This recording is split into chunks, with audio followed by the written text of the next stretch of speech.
Samantala, nakatakda namang magsampa ng kasong ethics complaint sina BHW Party List Representative Angelica Natasha Co at Marikina City Representative Stella Kimbo kay Congressman Wilbert Lee.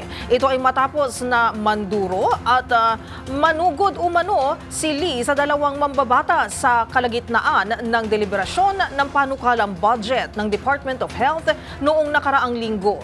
Narito ang buong detalye sa ulat ni Milky Rigunan.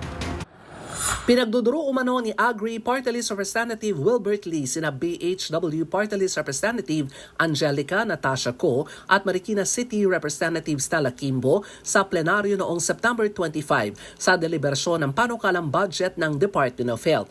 Ayon kay Co, hindi nakuna ng kamera ang panuduro sa kanila ni Lee. Dalang nakuhanan lamang ng kamera ay ang pangaagaw nito ng mikropono kay Northern Samar Representative Paul Dasa habang nasa gitna ng interpelasyon. Si Co ang sponsor ng budget ng DOH at si Iloilo Representative Janet Garin ang majority floor leader. Nagbabala umano si Lee na kung hindi siya pagsasalitain, siya ay manggugulo pero paliwanag ni Co na kapag interpellate na si Lee noong September 23 sa budget hearing ng DOH. Kwento ni Co, pagkatapos silang duruduruin, lumapit pa ito sa kanila kay umatras si Kimbo at nagpunta sa kanyang likuran. Matapos ang interpellation, nakita na pinaligiran ng mga kongresista sina Co at Kimbo na pareho ng umiiyak. Na magsalita na si House Speaker Martin Romualdez dahil naipasa na ang 2025 budget, nagpunta si Co sa lounge para kalmahin ang sarili at doon na siya nahimatay. Ilang araw nang nakalipas ang insidente pero ni text o tawag para magsorry ay hindi ginawa ni Lee. Sabi ni Co sa mga social media platform gaya ng Facebook at TikTok,